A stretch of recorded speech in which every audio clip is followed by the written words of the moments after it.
On today's episode of Locked On Cubs, we discuss beating Jacob DeGrom and taking 2 in a row in the Big Apple. We're gonna talk about if Nico Hoerner and Justin Steele should really be playing the rest of the year. We're gonna get into some fan feedback. It's a fun one tonight. There hasn't been many lately, but tonight is. Join us on the show.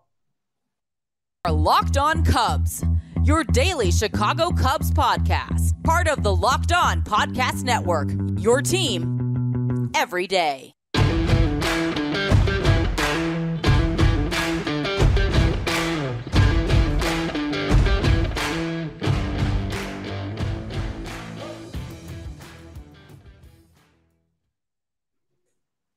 Anybody watch any baseball tonight? Welcome back to Locked On Cubs alongside Sam Olber. I'm Matt Cozy. The Cubs take down Jacob DeGrom and the Mets 4-1 to clinch this series in the Big Apple. And Sam, a very exciting victory for the Chicago National League Ball Club. And let's get right into it. You know, to anybody out there that says that they don't like baseball or it's too slow or yana, what are you doing on a Tuesday night, early fall night in September besides watching our team beat Jacob DeGrom, watching Aaron Judge chase history, and watching tons of pennant races all over the league? If you're not entertained, that's a you problem. That's a you problem, okay? Say it louder. You talk to somebody about that. As far as tonight's ball game goes, Matthew, what a win. What a win. I felt like we were going to hit a homer tonight off Jacob DeGrom. I didn't think we'd score 2 additional runs with a squeeze play by Wisdom. Love it. Ian Happ. I love that. Come on. Ian Happ hit a ball that, went to Times Square. Yeah, I don't know where that ball is. I'm a little bit, I don't want to make this a sour note, but I'm a little bit fed up at Pete Alonso. For those that didn't watch the game, I thought it was asinine, his behavior. He had a home run down the left field line that was clearly foul, so it wasn't a home run. It had the distance of being a home run. Complained about it. They reviewed it. Ball was still clearly foul. Then on a payoff pitch from Adrian Sampson, who was wonderful once again tonight, he walked and just bat flipped and was angry and started looking at Sampson, and Sampson goes, "Hey, what are you looking at me for?" And then Alonso said some choice words for him, i.e., "Hey, man, I just hit a bomb off you." And it's like, all right, that's unnecessary. I don't like that. I don't like when guys, every Cub member, whether I like them or not, it's part of my summer family. And I don't like when especially a guy like Adrian Sampson, who's a 4A guy, busting his behind this year and pitching his tail off, getting bullied by some hardo like Pete Alonso. I didn't like that, and I'm glad we beat him. Right, and if these Cubs are part of your family, don't make Adrian Sampson pay rent in September. This guy's shoved, man. Yeah, oh my goodness. To win back-to-back games against the Mets when the Mets are chasing one of their best regular seasons and winning a division. Like I think you said, was it you that said it would be good for baseball if they made a deep run? Did you say that on the show? Yeah, and I agree with you. And for the Cubs to just march in there and win back-to-back baseball games. Franmil Reyes turned around an 0-2 100-mile-an-hour fastball for a base hit tonight. Oof. He was my pick to hit a home run. Yeah, I don't remember what I said, but it wasn't Ian Happ. Yeah. It's funny. I remember listening to Happ's podcast last year. I think it's called The Compound. Yeah. And he was talking about his at-bat against DeGrom, and he was like, yeah, I got called out on a really rough check swing. I actually felt like I was seeing it okay against him. And then he had a home run tonight. And I think he had 2 hits off of him tonight. He did, yeah. So some potential foreshadowing there at the time. No, that was fun. Cubs that was a got 8 hits. No, that was a fun night tonight. I would have loved to watch Hoerner hit against DeGrom. Of course. Which we'll talk about later, but it was a really fun night. David Bote had a home run, which means as I said I said this in my 60-second recap, David Bote hit a home run, which means go to your local gas station, go to your local 7-Eleven, buy $50 worth of scratch-offs. It might be your lucky night. And if you're playing Locked On Cubs Bingo, please check off a spot when Sam alludes to scratch-offs. Thank you. And I don't. What's New York's version of Kenmore? Because that's where Happ hit that ball. Love it. Man, yeah, Aaron Judge he hit it to the apple. Yeah, 60 homers. Do they still have that apple in center? I think so. Yeah. Yeah. Oh, yeah. At some point, we're going to have to just do a general MLB segment. Maybe we do it Thursday for Friday. Man, a lot going on. Because the sport is in a really good place right now. Right. The Cubs, and I don't need the game to be faster, but go ahead. Yeah. I'm debating that with myself as well.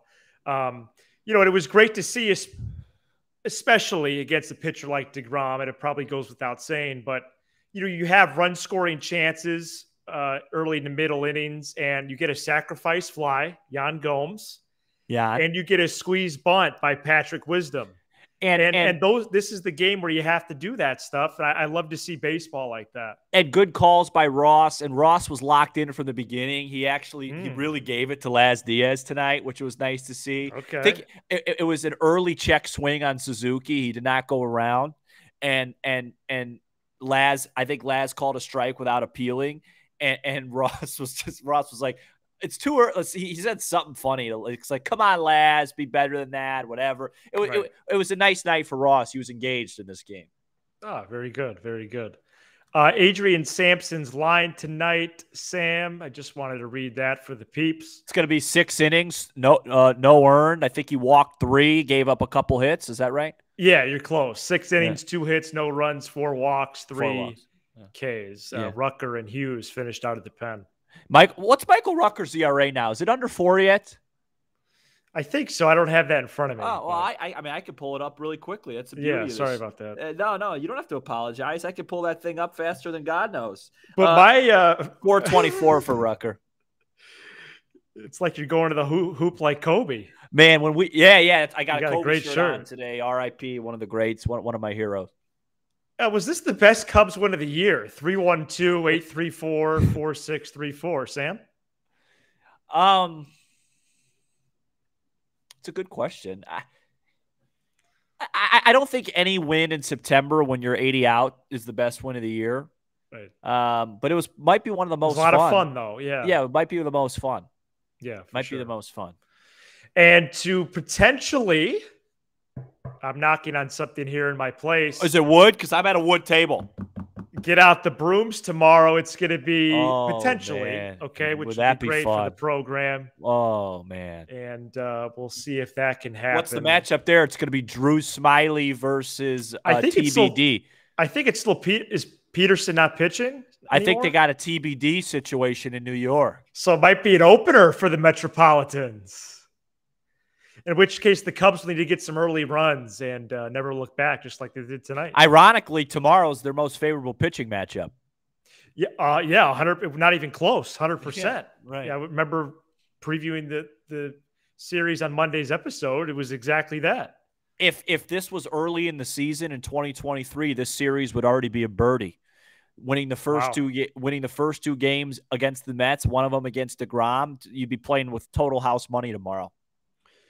We're going to catch up on we're going to bask in this win for sure, this victory, as the Cubs are victors over the Mets. And what happened? No, when I did that, I liked the definition in my arm that I saw there. Ah, very nice. Yes. I've been doing some stuff now that And then you've been hitting the weight room at all? I've been doing some. I'm not gonna go. I don't want to. I've been doing some stuff. You know what I mean? Not enough to hit a ball in the second deck against the greatest pitcher I've ever seen, like Ian Happ. I haven't been doing that much. But right, we still got to dissect that player's year because he's having a great year. But he's having a good year, not a great year. Yeah. Enough to get a base hit in softball. I hope so. We'll stay tuned for that. We're also going to stay tuned for some news and notes and great news on 3 minor league affiliates, and that's all coming up right after this. This episode is sponsored by Blue Chew. Blue Chew is a unique online service that delivers the same active ingredients as Viagra and Cialis, but in chewable tablets and at a fraction of the cost. The process is simple. Sign up at bluechew.com, consult with one of their licensed medical providers, and once you're approved, you'll receive your prescription within days. The best part, it's all done online. So no visits to the doctor's office, no awkward conversations, and no waiting in line at the pharmacy. Blue Chew's tablets are made in the US of A and prepared and shipped direct to your door in a discreet package. So if you could benefit from extra confidence when it's time to perform, chew it and do it. And we've got a special deal for our listeners. Try Blue Chew free when you use promo code LOCKEDON at checkout. Just pay $5 shipping. That's bluechew.com, promo code LOCKEDON to receive your first month free. Visit bluechew.com for more details and important safety information.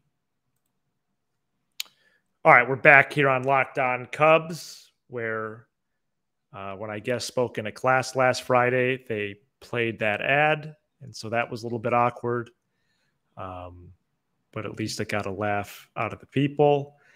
And some news and notes as we catch up on all things Cubs here, Sam.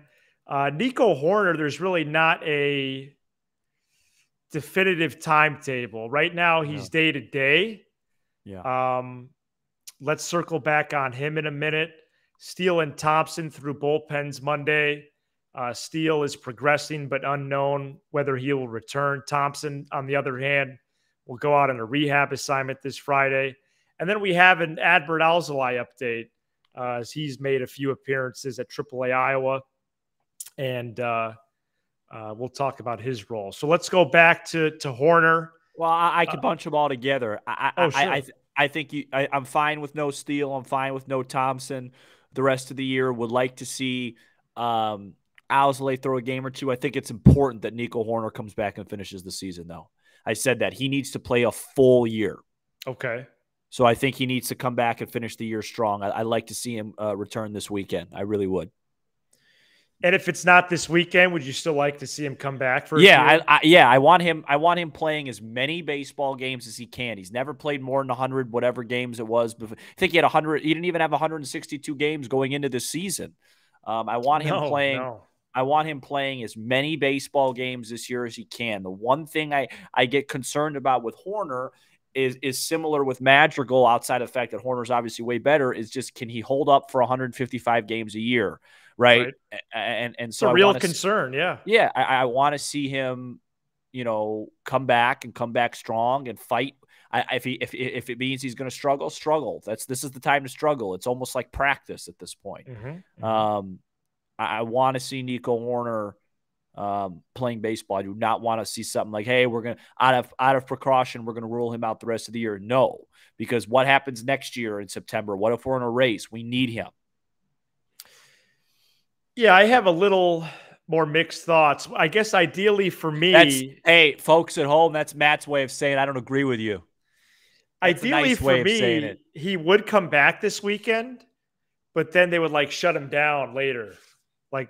Unless he's fully healthy. I don't think there needs to be a shutdown. He's 25 years old. He hasn't played a full season. Finish the season. Unless he's really hurt. Yeah. I don't see the reason for putting kid gloves on. If there's an avenue for him to come back, even if it is the last. I mean, shoot, after tomorrow, there's only 19 games. Right. But if he could return for the last even 8 to 10, I think that would be okay. If not, I don't think it's the end of the world. It's not the end of the world. It would have been nice to see him finish strong. Yeah. And almost nice to see him bounce back from whatever just happened to him. With the triceps injury. But I think as a fan, you do feel a little bit robbed of that joy from watching him play. Well, it's that too. But Matt, I mean, he's only if he doesn't finish the season this year, okay? Yeah. Do you know how many games he's played? If he doesn't finish the season, I have it in front of me. He had one or two IL stints this year? He had that one IL stint with the ankle where he rolled it in San Diego with the umpire. I'm going to say 115. Yeah, 125. So now to be fair to Hoerner, he played 20 games in 19 because he got called up in September. Right. And then he played 48 of 60 games in 20. And then in 2021, he was hurt the whole year. He only played 44 games. I would love the difference to me between 125 and 140 is huge.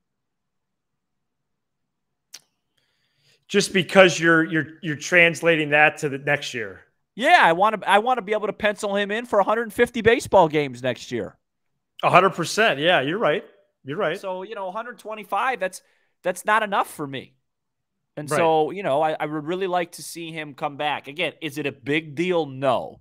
On the list of problems for the Cubs, is it even in the top 10? No. But you asked the question, and I think the answer is, out of everybody mentioning, Steele, that's an arm thing. He's a pitcher. Fine. Thompson, fine. Alzolay, if you get something great. If not, fine. Hoerner, I want to see playing baseball. Yeah, don't do it at will. If he's hurt, he's hurt. Well, of course. But if there's a real injury. But I'm just saying, based on the report, it sounds like it's day-to-day. He could play soon. Maybe he could play Friday. Yeah, that'd be great. Yeah, with an off day Thursday. Yeah, that'd be nice. That'd be nice. Out of the other three players, I would like to see Alzolay again, even if it was only three appearances. Even if it's I'd like to see him make 3 multi-inning appearances at the big leagues. I don't think we need much more out of Steele this year. I think his job's done, and it's Thompson's fine. Similar. Yeah, right. It sounds like he is coming back. Yeah, I wouldn't mind seeing Thompson throw one more time because he ended his year poorly. Right. Whereas Steele, I'm good. I'm good with Steele. And just to be clear to people listening, what's the difference between those guys? Those guys are pitchers. So, you don't want to strain their arm. It's different for a pitcher than it is a position player like Hoerner. Right. It is because you're playing every day versus every 2 or every 5. Right. And, your risk of hurting your arm as a shortstop is a lot lower than it is as a pitcher. Right. Of course, he does have a tricep problem. So who knows? Listen, if the guy's hurt, keep him away. But if it's one of those things where you're like, hey, he's fine, but I just don't want to hear this sentence, Matt. Hey, Nico's fine, but it's been a long year for him, and we're just going to hold him out of precaution. That I don't want to hear. Yeah, I think that would be edging the line there of some strong dislike for sure. Yeah. The other notes, and actually just to finish that off, I would anticipate maybe some roster moves prior to Friday's game because it sounds like Contreras might return as well. I think Contreras too, for his sake financially, needs to come back and have a good last 19, 20 games because his numbers. I've seen that mentioned. Yeah, he's really struggled here. A lot of people were like, "Hey, he's gonna be this great player again," because the deadline was wearing on him. He's been worse since the deadline. Right. What is he hitting? 243 right now? He's in the 240s. Yeah. Yeah. I don't. How is he going to get a JT Realmuto contract at this point? Now the robot umps thing could help him a lot, but that doesn't come until the year after because then he doesn't have to worry about pitch framing. But that's a conversation for a different day. Yeah, it's becoming more and more likely, I think, that he's a Cub next year and takes the qualifying offer. That's my opinion. Ooh, that's a tease, as we say in the biz. I definitely like to unpack that soon. Then the Cubs have, as all teams do now, 4 full season minor league affiliates, right? Low A Myrtle Beach advanced to the postseason. High A South Bend has advanced, and Double A Tennessee has advanced. Triple A Iowa is not advancing. They've already been eliminated from the race, but Triple A this year regular season plays until September 28th anyway. So cool. All 4 affiliates are still getting a lot of reps. Yeah. And even 3 of them, 75% playing for championships. So we're going to see, we're going to keep an eye on them. Good year in the minor leagues. Great year. Major success. It's been a great year in every level of the Cubs system. Yeah. That's a fact. It's been really cool. I mean, it's not a fact, it's an opinion, but you know what I mean? Yeah. It's a pretty one. It's a pretty obvious opinion. For sure. It's like saying Ian Happ as he hits another one. Yeah. Any score predictions for tomorrow, though? I don't know, but Yan Gomes you have a good read on this. No. I'm predicting. Well, wait a second. Yan Gomes got a base hit off of Edwin Diaz. What trumpets? Dude. Oh yeah, right. Talking smack against the Mets, great. Man, Ron Santo back-to-back wins. Rest in peace, Ron. Yes, yeah, I know the fans liked your comment yesterday. As they should. Right. Hey, we're gonna go to the next part of the show. We're gonna just go over some fan feedback, including one comment from a listener on YouTube. And we're also going to remind you about our great giveaway that we have right now. Any voicemails? No. Any messages to the voicemail?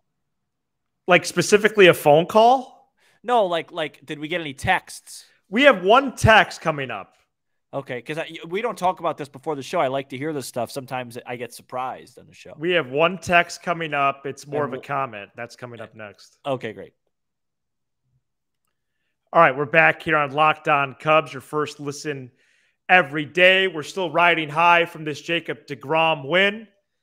We do want to get in this couple comments here. You know, can I just interrupt you for 1 second? As you and I work together, you know, we've done 100 episodes of our old show. I think this is 54 of this show, so we've done about 150. 92 plus 54. Okay, so whatever that number is off the top of my head, we're going to say 146. Right. I'm starting to really get a read when you get tired of listening to me. Oh, really? Yeah. You make a real nice facial. Like just now before we went into that break when I was talking about I didn't even realize. About the message. You basically made a facial expression that if I say another word, you might punch me through the screen. Well, I didn't even realize because I'm actually on another screen sometimes. Oh, yeah. You're just kind of looking at me like, yeah, please stop talking, you skinny Sam. I'm sorry. Go ahead. Well, at least I'm not as bad as the Walgreens cashiers over the years. Right. No, nobody likes me. I've gotten used to that. Gerardo on YouTube says, I'm a little late for this podcast. He commented on one of the Nico Hoerner episodes. Saw this comment today. But I have already subscribed, so I don't miss it. Really enjoyed it because I am a big Nico fan and agree on his 2023 All-Star participation. Good job, guys. Thumbs up emoji and the flex muscle emoji. Thank you. Okay, that's awesome. So thank you for that. And then I thought it would be nice to hear from Bryce in Iowa today, Sam. He says that, if I could just scroll down, this team has an opportunity to keep its fans interested for the rest of the season by letting players like Mervis, Davis, and Killian get some reps. Not only are young players hitting the wall at this point, maybe so is the fan base. You know, I don't disagree with that, but I just think at some point, well, you look at roster configuration, you look at the fact that there is only 20 games left. The Mervis thing, I don't feel as strongly. The Mervis thing they can't do. It's a complicated 40-man issue if they bring him up. They're not going to bring him up. Davis, they don't need to because he's actually not yet Rule 5 eligible. Yeah, so they don't need to take up that spot yet. There's some sort of technicality of why they're not bringing him up, or they wouldn't be playing Rivas every single day. The Cubs are going to have a lot of 40-man decisions this offseason. Yeah, and Mervis doesn't need to be on it. He's going to be protected anyway. Right. So, and then Davis. I just think it makes things more complicated. I mean, I love Bryce. But I felt similar about a week or so ago. I just don't as more anymore. Yeah. I know. I'm over it at this point. I mean, I just think that this is the team they're going to roll with. That's why I'd like to see Hoerner finish it out. Suzuki. I don't think they're going to make any moves due to fan interest, unfortunately.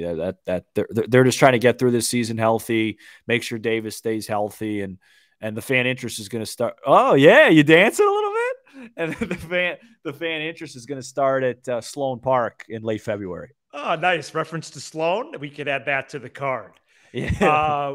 We are hoping to have a household item in the background of Sam's place for Thursday's episode. The item is something that you could potentially clean with. And our giveaway. And, that's all we will say about that. Also, our giveaway, Sam, if we get to 2,000 YouTube subscribers by the last day of the season, which is October 5, we're going to randomly select 4 listeners, 2 from YouTube, 2 from Twitter, and they will win Cubs jerseys, right? Yeah, and we're a ways away. And I knew it was a stretch. I may change it to 1,500. Ooh. I may, because I don't know, you know, I don't mean to sound naive on a show that I am a part of, but I don't know, you know, I'm not unfamiliar with how realistic that was. I thought it was realistic. It doesn't look really realistic at this point. So I don't want to be the guy that people are like, oh man, he's offering a giveaway for something that's impossible. So I may change Stay tuned. But there'll be other giveaways too. I like to give things away. I don't have much of a social life, so the money I make, I usually like to give out. Be sure, though, to hit that subscribe button if you haven't yet. Locked On Cubs on YouTube. I don't drink much beer. I don't go out much. Tell somebody about the show. Oh, sorry. Apple, Spotify, wherever you There's get the your face podcast. again.